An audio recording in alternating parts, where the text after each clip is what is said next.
மழைக்கால மேகங்கள் இருண்டு சூழ்ந்த அந்த மாலையில் எம்ஆர் அண்ட் பிரதர்ஸ் கார்ப்பரேட் நிறுவனத்தின் மாநாட்டு அரங்கு வழக்கத்திற்கு மாறான பரபரப்பில் இயங்கிக் கொண்டிருந்தது. ஏசியின் குளுமையையும் தாண்டி அங்கு ஒருவித பதற்றமும் வெப்பமும் நிலவியது. கடிகாரத்தை மீண்டும் மீண்டும் பார்த்தபடி முகத்தில் அத்தனை எரிச்சலுடன் அமர்ந்திருந்தான் உமேஷ். தன் கை விரல்களால் மேஜையை தட்டியபடி, மீட்டிங் ஆரம்பிக்கலாம் சார். அவங்க எப்ப வருவாங்களோ வரட்டும், அது வரைக்கும் நாம ஏன் காத்திருக்கணும் என்று கத்தினான். அவன் எதிரே நின்றிருந்த மேலாளர் கார்த்திக் பயத்துடன் கைகளை கட்டிக்கொண்டு, இல்ல சார், அவங்க வராம கூட்டத்தை தொடங்க கூடாதுன்னு பெரியய்யா சுந்தரமூர்த்தி சொல்லி இருக்காரு. கம்பெனியோட 57% பங்குகள் அவங்க கிட்ட தான் இருக்கு. சட்டப்படி அவங்க தான் இந்த நிறுவனத்தோட முதலாளி என்றார் தயக்கத்துடன். உமேஷின் நெற்றியில் சுருக்கங்கள் விழுந்தன. பற்களை நரநரவென கடித்தபடி, எவ்வளவு தைரியம் இருந்தா என்னை இவ்வளவு நேரம் காக்க வைப்பா? 2 நாள் முன்னாடி வந்தவளுக்கு கொஞ்சம் திமிர் அதிகமாயிடுச்சு என்று தனக்குள்ளேயே முணுமுணுத்து கொண்டான். அவன் வார்த்தைகள் முடிவதற்குள் அந்த மாநாட்டு அரங்கின் கனமான கண்ணாடி கதவுகள் திறந்தன. ஹை ஹீல்ஸ் சத்தம் தாளமிட்டு முழங்க மிக கம்பீரமான நடை போட்டு உள்ளே நுழைந்தாள் வர்ஷா. அவளை கண்டதும் உமேஷ் அலட்சியமாக தன் முகத்தை திருப்பி கொண்டான். ஆனால் வர்ஷாவோ தன் கணவனை தலை முதல் கால் வரை ஒரு நுட்பமான கூர்மையான பார்வையால் அளவெடுத்தாள். 2 மாதங்களுக்கு முன்பு குடும்பத்தினர் பேச்சை மீறி இந்த பொண்ணு என் பொண்டாட்டியா வர எந்த தகுதியும் இல்லாதவ என்று சொல்லி அவளை எல்லார் முன்னாடியும் நிராகரித்த அதே கணவன் தான் இவன். ஆனால் வர்ஷா சாதாரணமானவள் அல்ல. சவால்களை தேடி தேடி ஜெயிப்பவள். அவனுக்கு பாடம் புகட்டவும் தன் சுயமரியாதையை நிரூபிக்கவும் அதே உமேஷை திருமணம் செய்து அவன் உயிராய் நினைக்கும் கம்பெனியிலேயே அவனை விட அதிக பங்குகளை வாங்கி அதிர்ச்சி கொடுத்திருந்தாள். வர்ஷா தன் கருப்பு கூலிங் கிளாஸை கழற்றி மேஜை மீது வைத்தபடி உமேஷை ஒரு இலக்காரமான பார்வையை பார்த்தாள். மிஸ்டர் கார்த்திக், மீட்டிங் ஆரம்பிக்கலாம் என்று அதிகார குரலில் கூறிவிட்டு தனக்கான முதன்மை சேரில் அமர்ந்தாள். அடுத்த 1 மணி நேரம் மீட்டிங்கில் புதிய திட்டங்கள் மற்றும் முதலீடுகள் குறித்து காரசாரமாக விவாதிக்கப்பட்டது. இருவரும் நேரடியாக பேசிக்கொள்ளாவிட்டாலும் ஒருவரை ஒருவர் முறைத்தபடியே இருந்தனர். சில முக்கிய புள்ளிகளில் இருவருக்குள்ளும் கருத்து வேறுபாடுகள் முட்டி மோதின. சில இடங்களில் வேறு வழியின்றி அமைதியாக ஒப்புக்கொண்டனர். மீட்டிங் முடிந்ததும் இருவருக்குமே மூச்சு முட்டுவது போல் இருந்தது. நிறுவனத்தின் அனைத்து முடிவுகளும் அறிக்கைகளாக தயார் செய்யப்பட்டு அவர்களின் தாத்தா சுந்தரமூர்த்திக்கு அனுப்பப்பட வேண்டும். ஏனெனில் நிறுவனத்தின் இறுதி முடிவெடுக்கும் அதிகாரம் இன்னும் அவர் கையில்தான் இருந்தது. எல்லாரும் கலைந்து சென்றதும் வர்ஷா கம்பீரமாக வெளியேற தொடங்கினாள். அவளை தொடர்ந்து வந்த உமேஷ், கொஞ்சம் மெதுவாதான் போயேன் மேடம், ரொம்ப வேகமா பறந்தா அப்புறம் கீழே விழுந்து அடிபட வேண்டி இருக்கும் என்று வம்புக்கு இழுத்தான். வர்ஷா சட்டென நடந்து கொண்டிருந்த அடியை நிறுத்திவிட்டு திரும்பினாள். ஆள் சின்னவனா இருந்தா யோசனையும் சிந்தனையும் சின்னதாத்தான் இருக்கும். நீ பேசுறதை நிறுத்திட்டு உன் வேலையை பார்க்கிறது தான் உனக்கு நல்லது என்றாள் அலட்சியமாக.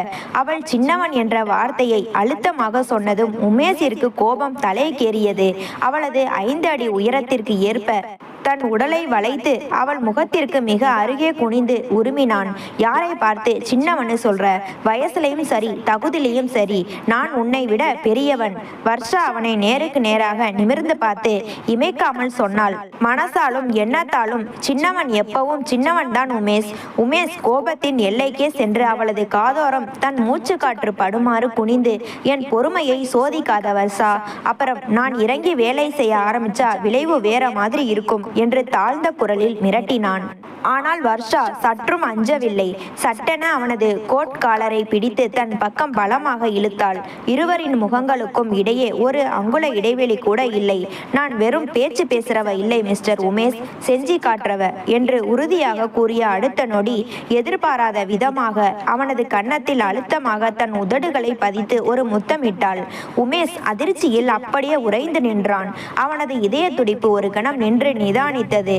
அவனது அதிர்ச்சியை கண்டு மெல்ல பின் நகர்ந்த வர்ஷா அவனது தோளில் படிந்திருந்த சிறு தூசியை தன் விரல்களால் தட்டிவிட்டாள்.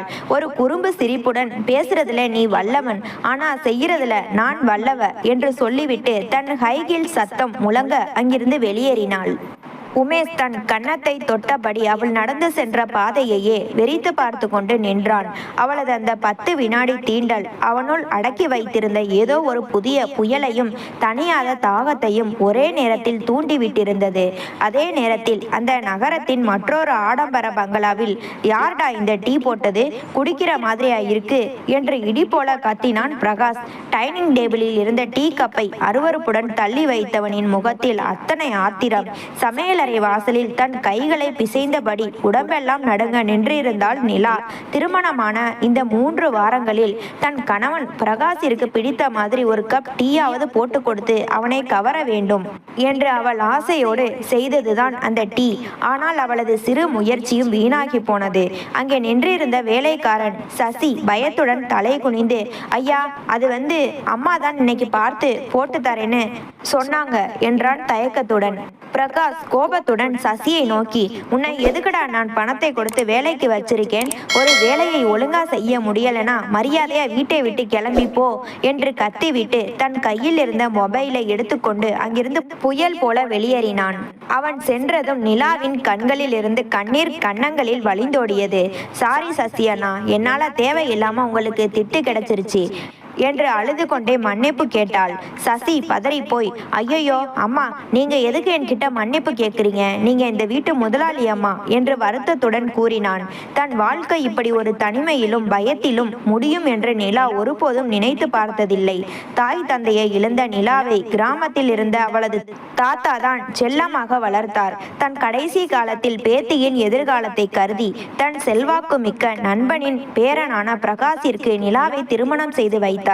ஆனால் 28 வயதான பிரபல வழக்கறிஞர் பிரகாஷிற்கு இந்த திருமணத்தில் எல்லளவும் விருப்பமில்லை.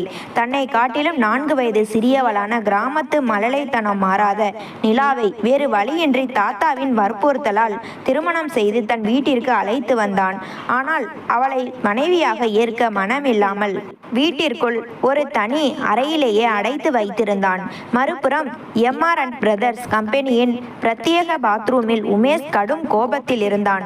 வர்ஷா தன் கன்னத்தில் பதித்துவிட்டு சென்ற உதட்டு சாயத்தின் சிவப்பான தடத்தை தண்ணீரை ஊற்றி சோப் போட்டு தீவிரமாக கழுவி கொண்டிருந்தான். இடியட், என்ன லிப்ஸ்டிக் யூஸ் பண்றாலோ, தொடச்சாலும் போகவே மாட்டேங்குது என்று டிஷ்யூ பேப்பரால் கன்னத்தை உரசி துடைத்து சிவப்பு நிறத்தை குறைக்க முயன்றான். அதே நேரம் தன் கேபினில் அமர்ந்திருந்த வர்ஷாவின் மொபைல் போன் அடித்தது.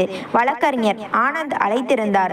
அவள் போனை எடுத்ததும் மறுமுனையில் ஆனந்த் பதற்றமான குரலில், மேடம், ஒரு முக்கியமான விஷயம். உமேஷ் சார் உங்களுக்கு விவாகரத்து தரதுக்கான பேப்பர்களை ரெடி பண்ணிட்டாராம். அதுவும் நகரின் முன்னணி வழக்கறிஞரான பிரகாஷ் மூலமா ரகசியமா தயார் பண்ணியிருக்காரு என்றார். வர்ஷா அதிர்ச்சியில் அப்படியே உறைந்து போனாள். அவளது சுவாசம் ஒரு கணம் நின்று நிதானித்தது.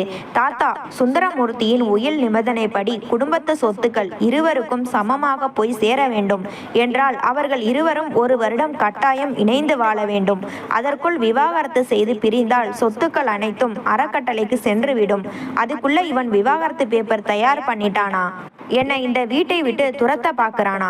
வர்ஷாவின் மனம் கொந்தளித்தது. அவளது கண்களில் கோபக்கனல் மூண்டது.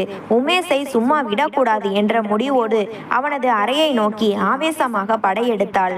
உமேஷ் கண்ணாடியின் முன் நின்று தன் கன்னத்தை உரசி துடைத்து கொண்டிருந்த போது பாத்ரூமின் கனமான கதவு ஓங்கி திறந்தது.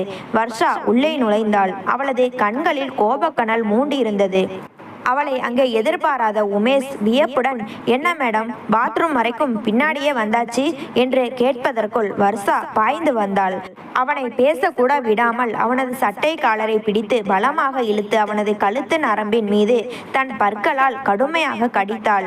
ஆ என்று வேதனையிலும் அதிர்ச்சியிலும் அலறினான் உமேஷ். அவனை விட்டு மெல்ல விலகிய வர்ஷா மூச்சிறைக்க அவனை முறைத்தபடி, நாளைக்கு நீ கோர்ட்டுக்கு போய் விவாகரத்து பேப்பர்ல கையெழுத்து போடும்போது இந்த காயத்தை காட்டு. உன் பொண்டாட்டி கொடுமைக்காரி, ராட்சசின்னு சொல்லி விவாகரத்து வாங்கு மிஸ்டர் உமேஷ் என்ற ஆத்திரத்துடன் கத்திவிட்டு திரும்பினான். ஆனால் உமேஷ் அவளை அப்படியே போக விட்டு விடவில்லை. தன் காயத்தை ஒரு கையால் தடவியபடி மறு கையால் அவளது மெல்லிய மணிக்கட்டை பற்றி ஒரே இழுப்பாக இழுத்தான். வர்ஷா நிலை தடுமாறி அவனது விசாலமான மார்பில் வந்து மோதி விழுந்தாள். அடுத்த நொடி அவளது பின்னந்தலையை கோதி பிடித்து அவளது பவள உதடுகளை தன் ஆவேசமான முத்தத்தால் சிறைபிடித்தான். வர்ஷா முற்றிலும் திகைத்து போனாள். அவனது பிடியிலிருந்து விடுபட திமிரினாள். ஆனால் உமேஷின் கரங்கள் அவளை இறுக கட்டி அணைத்திருந்தன.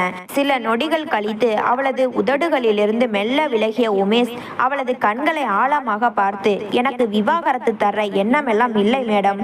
அப்படியே தந்தாலும் உனக்கு ஒரு குழந்தையை பரிசா தந்துட்டு தாண்டி அனுப்புவேன் என்று குறும்பு கலந்த உருமலுடன் கூறினான். அவள் மறுத்து பேசுவதற்குள் அவளது கையை பலமாக பற்றி இழுத்து கொண்டு பாத்ரூமை விட்டு வெளியே வந்தான்.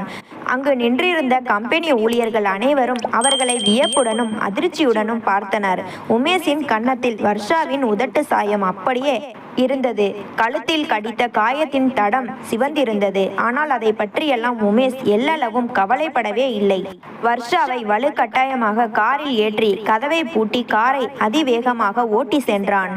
அதே நேரம் நகரத்தின் மறுமுனையில் இருந்த பிரகாஷின் ஆடம்பர பங்களாவை சுற்றி பலத்த மழை பெய்ய தொடங்கியது. இடி முழக்கத்துடன் மழை கொட்ட ஜன்னல் வழியே அதை பார்த்த நிலாவிற்குள் இருந்த குழந்தைத்தனம் விழித்து கொண்டது. மழை எப்போதும் அவளுக்கு பிடித்தமான ஒன்று. வீட்டில் யாரும் இல்லை என்பதை உறுதி செய்து கொண்டு மெதுவாக தோட்டத்திற்கு வந்தாள். சொட்டு சொட்டாக விழுந்த மழை துளிகளை தன் கைகளில் ஏந்தி மழையில் நனைந்தபடி குழந்தை போல சுற்றி சுற்றி வந்து விளையாடத் தொடங்கினாள். அப்போதுதான் பிரகாஷ் கார் வீட்டிற்குள் நுழைந்தது.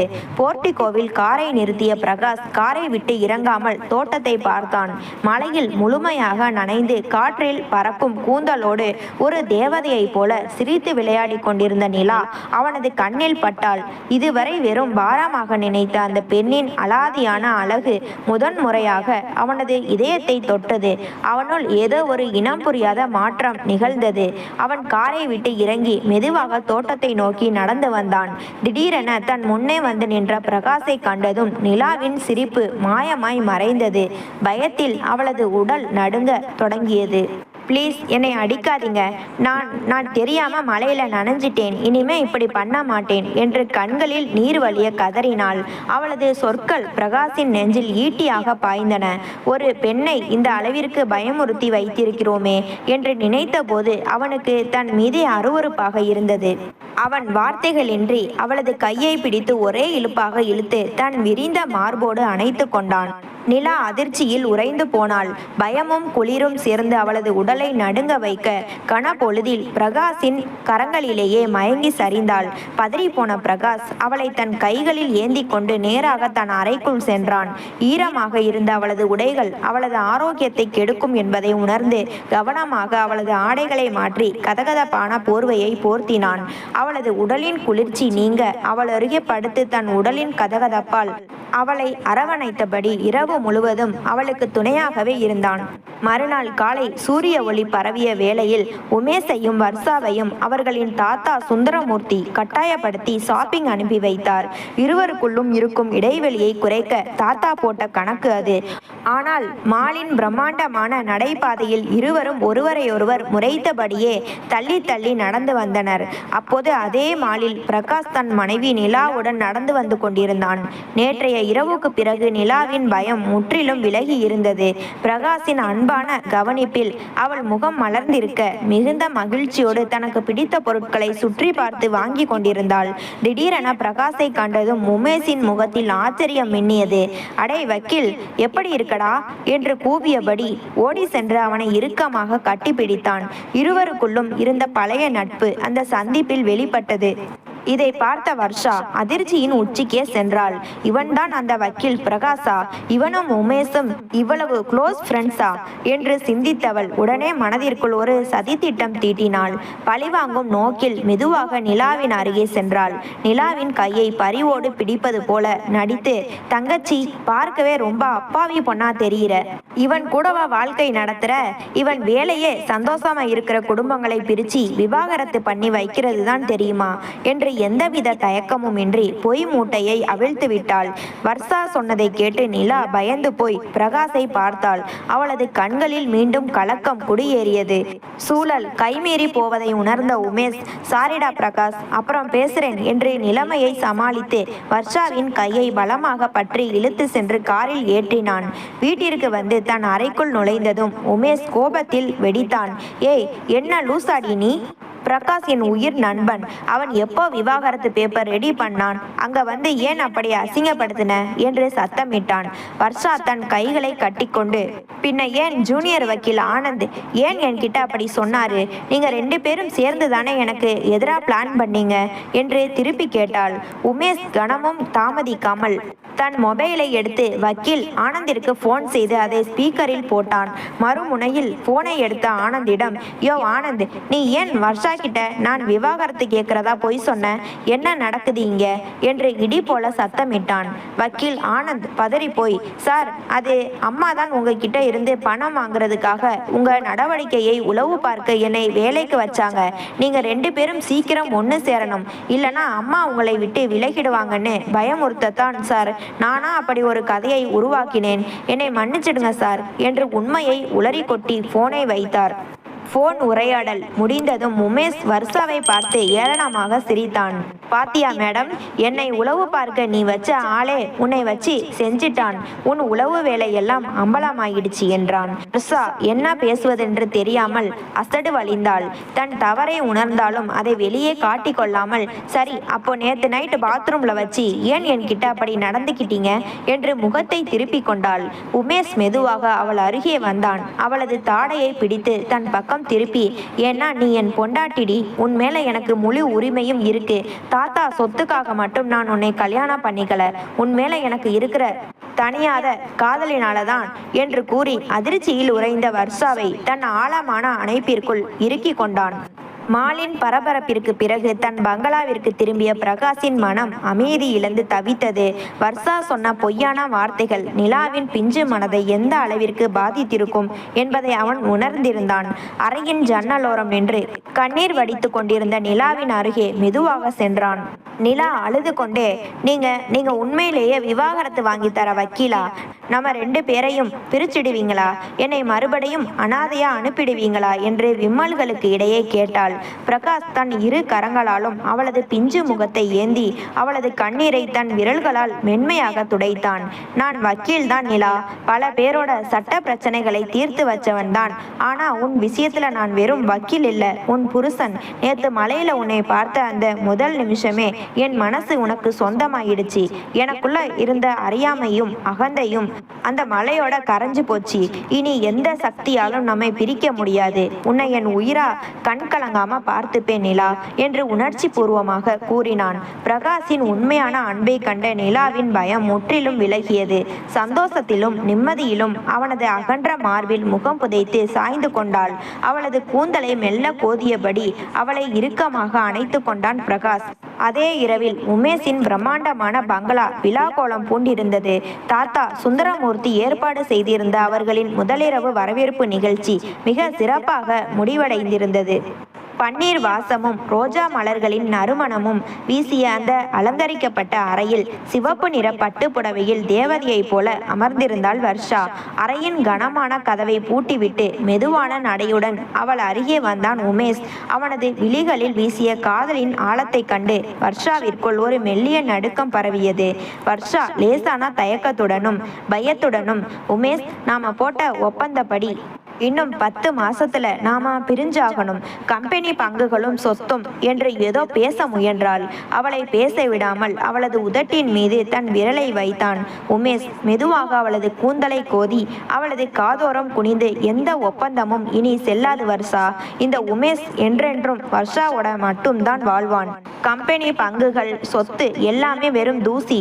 நீ தாண்டி என் பாதி, என் உயிர் என்று கம்பீரமான ஆழமான குரலில் கூறினான். அவனது வார்த்தைகளை கேட்ட வர்ஷாவின் கண்களில் ஆனந்த கண்ணீர் துளிர்த்தது. இத்தனை நாட்களாக இருவருக்குள்ளும் இருந்த சவால்களும் வெறுப்பும் கோபமும் பனி போல கரைந்து காதலாக உருமாறியது. உமேஷ் அவளை மென்மையாக தூக்கி பஞ்சு மெத்தையில் சாய்த்தான். அவளது பவள உதடுகளில் தன் காதலை முத்திரையாக பதித்தான். வர்ஷாவும் தன் கரங்களை கரங்களால் அவனை தழுவிக்கொண்டாள். அதிகார போட்டியும் ஈகோவும் விலகி இரு மனங்களும் ஒன்றுபட்ட அந்த இனிய இரவில் அவர்களின் புதிய காதல் வாழ்க்கை என்றென்றும் நிலைத்திருக்கும் அழகிய தொடக்கமாக அமைந்தது. நண்பர்களே, இந்த கதை உங்களுக்கு பிடிச்சிருந்தா மறக்காம லைக், சப்ஸ்கிரைப் செய்து விடுங்கள். உங்கள் கருத்துக்களை பதிவிடுங்கள். நன்றி.